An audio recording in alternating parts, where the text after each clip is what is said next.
Hello, I am Joel Bloom at New Jersey Institute of Technology. We pride ourselves on being part of the Newark community and its advancements in technology, the economy, and the growth of the city. That's why we are very proud to partner with the Caucus Educational Corporation to produce Newark at the Crossroads right here on the NJIT campus. We hope you enjoy this special series.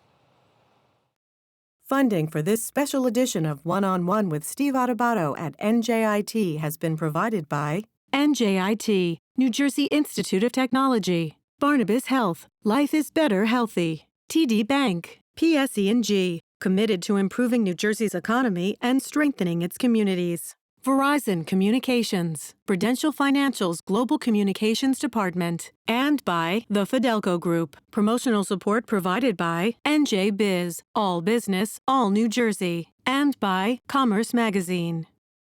This is One-on-One. When you first heard that they were doing Charlie Rose and Gayle King, didn't you go, what? People like laughing at others, so I don't mind if the other is me. See, you go right into the character. That's what it is. I'm bringing families together a half an hour each week. Man, I'm doing something special. And so I do feel successful.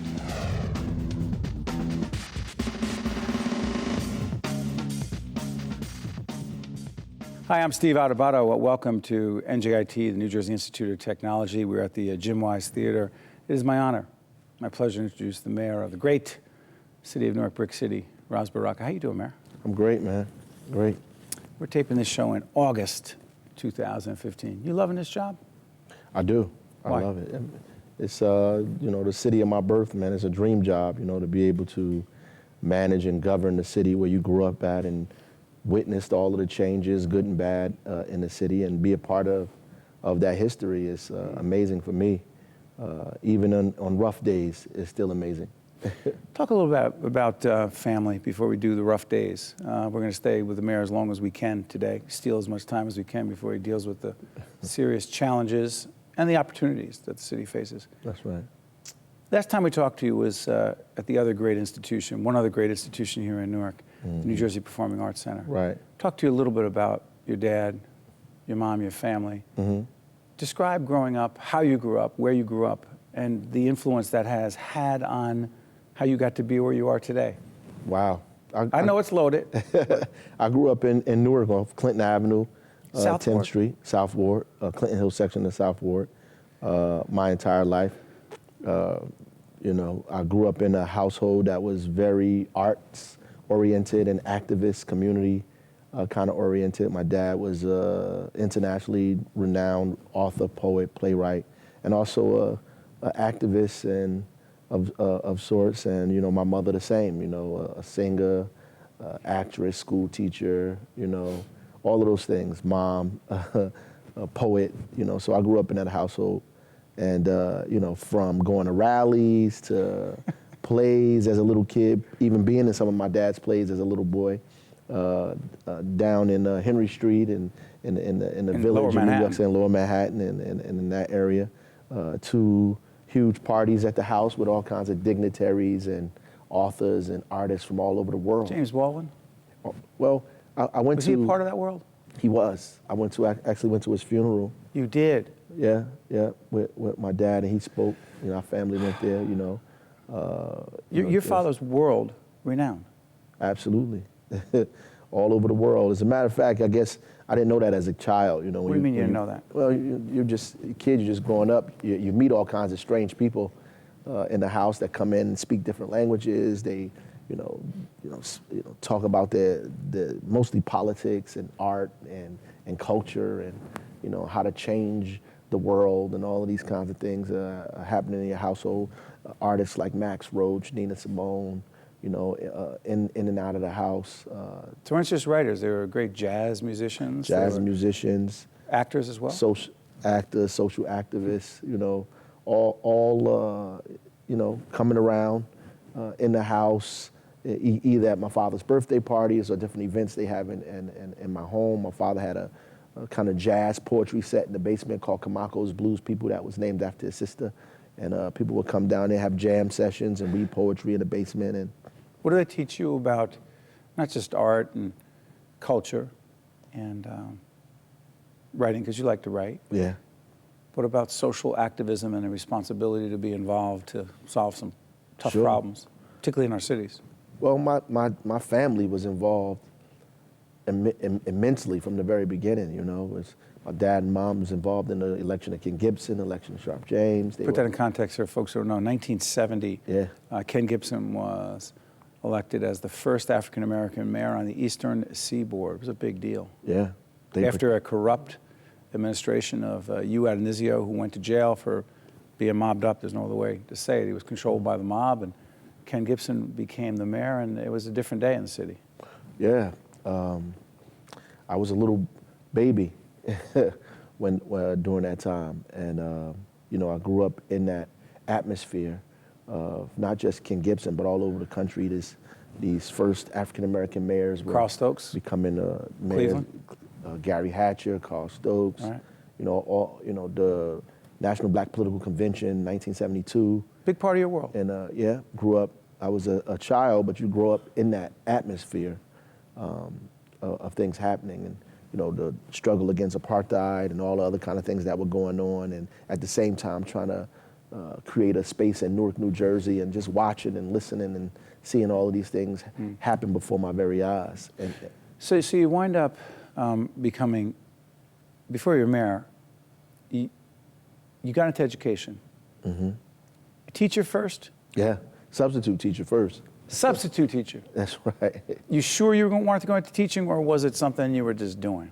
No, when I was in college, I made a decision that I would go back and teach. No matter anything else I did, I was going to at least teach.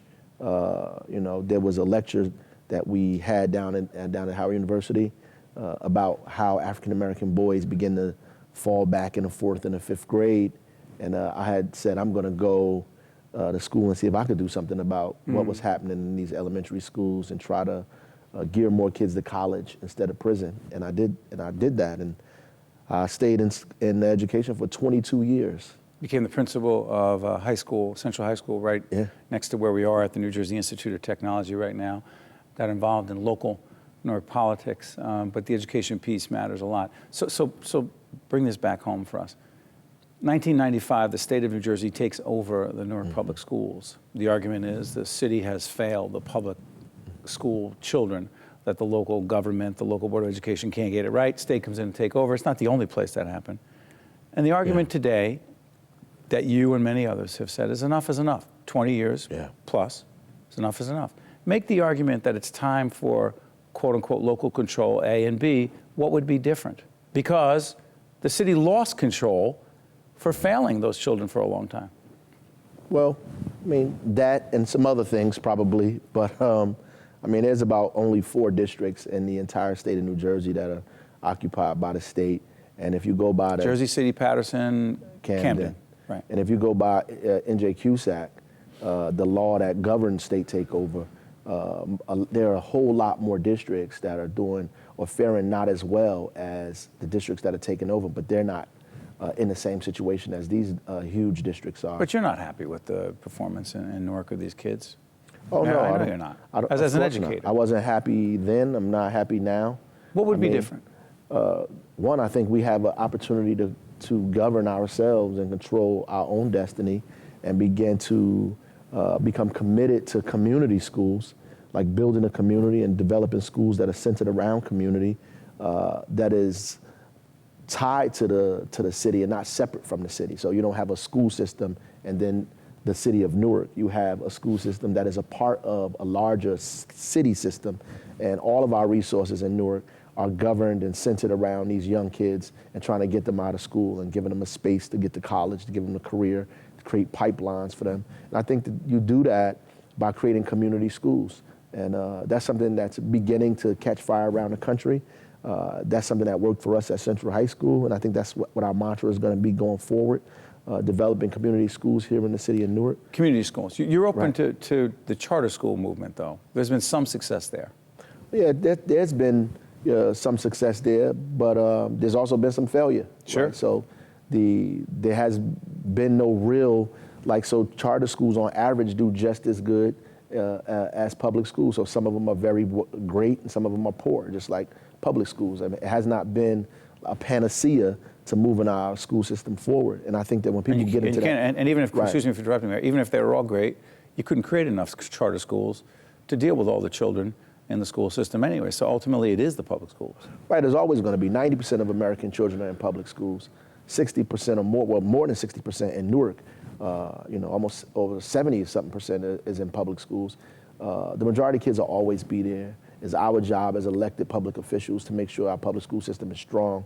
To me, it's the linchpin of democracy, to make sure you have a publicly governed school system and not a school system that takes public kids but is governed privately. I think you need a public school system where the folks, the body politic, have a say-so in how schools are directed and how they're going. Real quick before we leave education, you had a less than, let's say, great relationship with the former superintendent of the Newark Public Schools, Cami Anderson, Chris Cerf, who will be sitting in that chair in just about an hour or so, who has taken over the Newark Public Schools, former commissioner of the Department of Education in the state of New Jersey, put in to this position to take over and lead the Newark Public Schools by Governor Christie. You okay with this? Well, I'm not okay with anybody governing the school system that we didn't pick. So, But as long as it is the way it is, you okay with him? well, I think that he has a lot of work to do. Let me just say that. And God is funny because the work that he has to do is to clean up behind a person that he put there and and the policies that he created. So he has work to do to straighten that out, to help us move towards local control and transition. I think he understands that. That's ultimately where this is going to go. Yes, I think he knows that his job is to put himself out of a job, that he has to move us toward local control. If we weren't going towards local control, then I wouldn't approve of any of it. You would never have gone along with this? No, unless if there was no local control attached to it, I would not have. Absolutely not. So before we leave this, we'll go to a break. We'll come back and talk about economic development and crime and the ongoing effort to, quote, take back the streets, if you will, in the second half. But Mayor, before we leave this segment, Governor Christie, you know, as we do this program, he's out and he's trying to engage people nationally. You've had an interesting conversation, interesting relationship with him. Right now, there seems to be a positive dialogue between you and the governor, particularly about this issue of the Newark Public Schools going back into local control. Fair to say? Well, a short dialogue, but we're dialoguing in the right direction in terms of local control. Yes. On the same page? I hope so. I mean, you would know. I don't know if he wants what I want specifically. I think ideologically we're on two different pages in terms of what we think schools should look like, the direction they should go in, a myriad of different things. But one thing that history has brought us to this point where we both think Newark needs local control, and so we agree on that. Appreciate that, Mayor. Economic development, big issue. Come back, talk about that. Sure. And also dealing with violence, crime. Okay? And we're honored to have you, Mayor. This is we're at NJIT, an extraordinary institution, part of the Newark Renaissance, if you will. Newark at a Crossroads is what we like to call this series, one-on-one, here at NJIT with the mayor, Ras Baraka. Stay with us. We'll be right back. To see more one-on-one with Steve Adubato programs, visit us online at steveadubato.org. If you would like to express an opinion, email us at info@caucusnj.org. Find us on Facebook at facebook.com/Steve Adubato PhD and follow us on Twitter at Steve Adubato.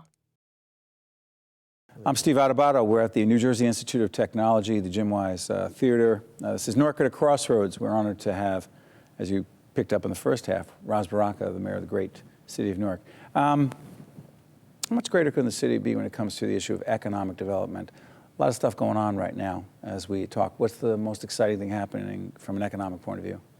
Well, the downtown area is getting ready to move towards what we've been trying to get it towards, kind of entertainment, cultural arts district. 24-hour nightlife is where we are trying to head the city towards. The Haynes project is very exciting. Tell people who don't know, I mean, growing up as a kid, I knew what Haynes was going down on 27 bus from my neighborhood. Yeah. Different from yours. I was in the North Ward, you were in the South Ward. We wound up in the same place, That's Haynes. right. Haynes was something special. What could it be? Well, right now it's gonna, Whole Foods is gonna be there. Tell people why that's a big deal. That's huge. Whole Foods coming to Newark. Yeah. In Montclair, it's not a big deal. In Newark, it's a big deal. Well, they say when Whole Foods comes, a game changer. It's like it used to be Starbucks. Now, That's right. So Starbucks is coming back there, and Whole Foods. So we have the double header thing going on. We got Whole Foods, Starbucks. How about few other farming? places With going on. the farming, George, what is vertical farming? The Aero Farms. Aero Farm, what is that? It's amazing. It's a new technology. They are producing all kinds of produce and down there, the kind of green leafy vegetables and from arugula to lettuce to all kinds of little spices that are happening down there. I mean, I think it's an excellent kind of development that's happening down there. There's a lot of jobs, and they're going to be feeding not just Newark, but people all over the place. Talk about technology. I mean, we're at NGIT. Technology big here, right? Yeah, huge. Newark Venture Partners. Incredible. What is that? Well, there's going to be an investment fund here for startup businesses, maybe 50 or more here in the downtown Newark. Investors are going to help give these people some space so they can work and develop incubator space. And then I presume if they are good, they'll get some money, some investment, and begin to expand their business and grow. And we'll get to invite a lot of businesses to the city. Startup companies begin to move to Newark. And one tech job creates about 4 or 5 additional jobs as a result of that. So it's important for us to push this technology in our city. And we have free Wi-Fi that's going on all over the town that we're putting in all over. Why is that so important? Because everybody doesn't have access to the internet, this kind of internet divide. We're going to put Wi-Fi not only in parks, we've already got them in about 4 or 5 recreational centers and our centers of hope in the city. Audible has given us some computers in some of these places. The Audible, Don Katz, our friend, I mean, he could have gone anywhere. He chose Newark. Well, Newark. That matters. Well, it matters, but Newark is the place to choose, Well, so you think competitively, you got Lower Manhattan, you got Brooklyn, you got Newark, you say, head up, we compete. Not only that, if you were in any business school in the world and they put up all of the characteristics on the board of where you should be in order for your business to flourish, Newark would be in the top 10 of that list. We have the transportation infrastructure here. We are the communications, next to the communications capital of the world. We have, our airport is 5 minutes probably from any place in this town. We have the 3rd largest seaport in the nation. Mayor, excuse me, are you forgetting that our brothers and sisters over at NJTV are now housed? That's right. In Newark? That's See, right. I can't believe you forgot that. No. You've been in that studio. That's right. And you'll be there again. By the way, that's a big deal, having the statewide public television station in Newark. Absolutely, huge. I mean, it just goes along to what's happening in our city. Then when you add the infrastructure and the technology underground, the fiber optics, the fastest speed internet than any other place in the country, this is the place to be. Real quick before we leave, seniors, housing, because the high-tech thing, great, terrific, media, a lot of activity, but seniors and housing. We just opened up new senior housing here in the city, a state-of-the-art place. We are adding more development, residential, in and around the downtown area, but also in the neighborhoods, and that's a neighborhood development. And we're going to do that throughout the city, focus on the communities to bring our neighborhoods back. Talk crime. You've had a fascinating approach to crime. My colleague Raphael Piramon and I interviewed you at Capitol Report when you were running for mayor. I had this whole discussion with you about your approach to dealing with the gangs, which, to me on the surface, I say it's pretty unconventional. I mean, you deal straight up with gang leaders.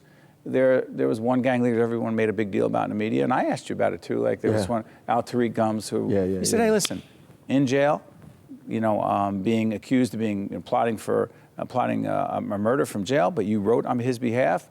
We can get into the particulars of that, but the reality is you have not been in any way reticent or shy with dealing with those who lead gangs because you believe, I'm not speaking for you, but you told me, you believe that is part of the answer to reducing gang violence. Talk about it. You got to give people the opportunity. That's what jail is about, rehabilitation. You have to, if you don't believe in rehabilitation, then that's something different. So we have to be about getting people to tell other kids that this is not the way to go, begin to redirect them, create jobs and opportunities. Listen, we just this summer arrested 110 gang members, and we still had about 17 shootings, murders this summer in a very difficult summer that we're getting through, and we arrested 111. So it's not that we have stopped arresting and stopped enforcing the law, what we have to understand is that that is not enough, and alone won't help us get out of this You can't arrest your way out of this? That's proof. We just arrested 170 Crips and about 40 more Bloods. We arrested this summer in the middle of all of this stuff that's going on. Are you talking to gang members as this is happening? Well, some of them. Or have you backed off? No, we haven't backed off. As a matter of fact, we're going to have a summit in September. What's that look like, a Anti-violence summit. We're going to bring Jim Brown, a couple of other artists. The great Jim Brown? The great Jim Brown. Who also, sorry for interrupting, we had him on years ago on public television, talked about the work that he's done in prisons. That's right. Extraordinary. And in California, the American anti-gang program, talking to gang members, trying to get them to change their life.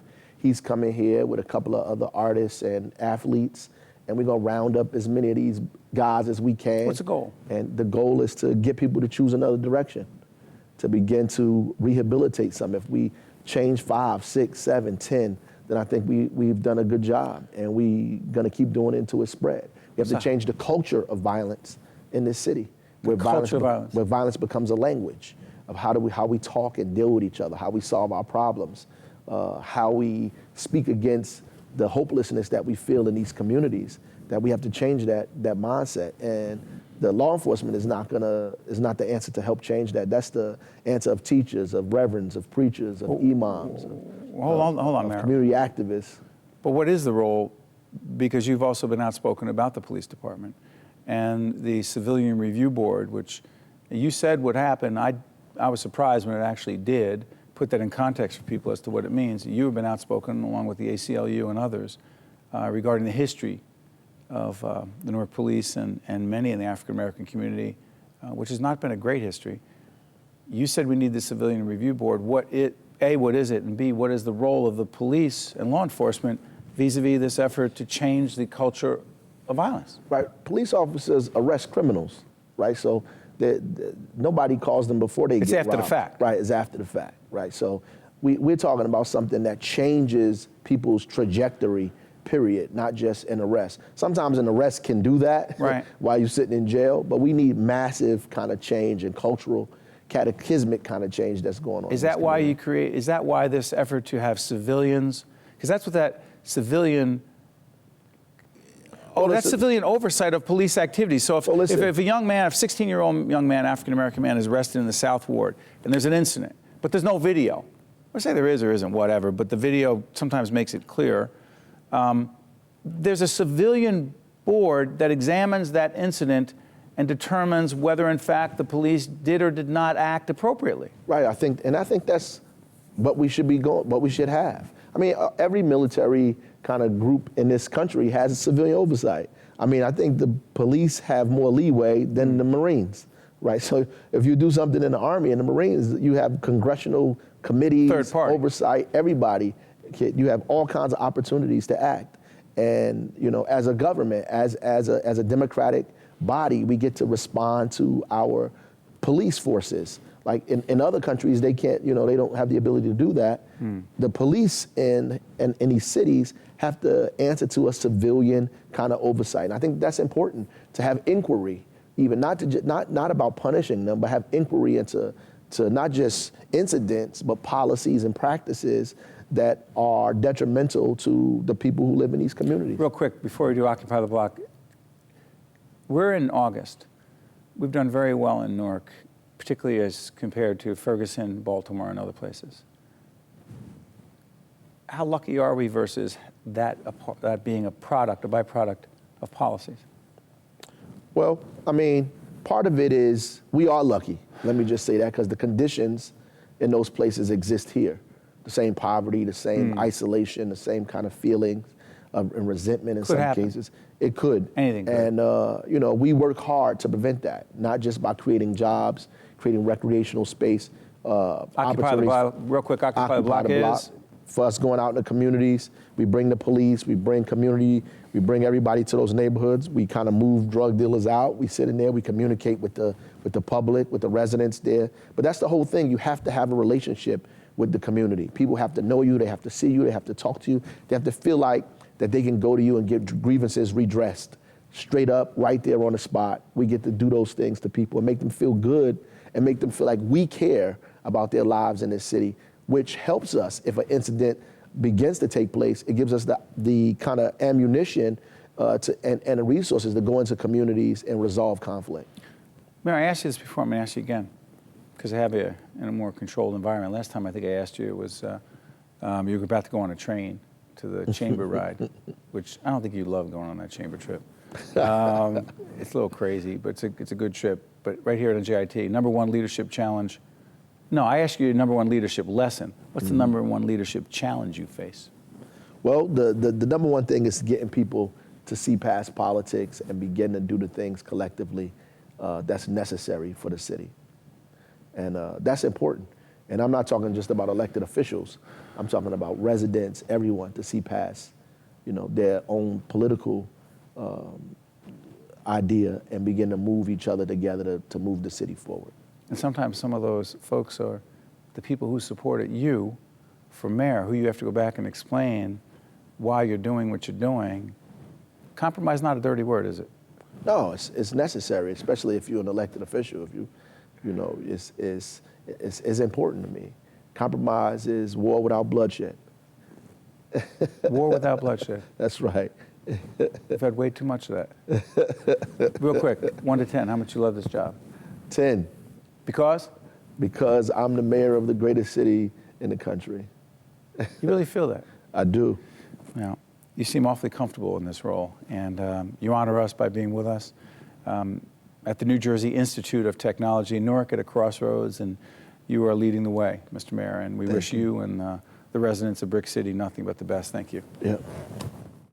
One-on-One with Steve Adubato has been a production of the Caucus Educational Corporation, celebrating over 25 years of broadcast excellence. Funding for this special edition of One-on-One with Steve Adubato at NJIT has been provided by NJIT, Barnabas Health, TD Bank, PSE&G, Verizon Communications, Prudential Financial's Global Communications Department, and by the Fidelco Group. Transportation provided by Airbrook Limousine, serving the metropolitan New York, New Jersey area. One-on-One with Steve Adubato at NJIT has been produced in cooperation with FiOS One News. I think at NJIT there are a lot of smart students. I came to NJIT for mechanical engineering because with in-state, it's one of probably the top 3 schools for engineering. It sort of creates a friendly competition where you can learn from them. It's a great academic school. I feel I'm being challenged, but at the same time, I love the classes I'm taking. The atmosphere of being here is like being at an upstart company. It's that same kind of drive, that same kind of passion.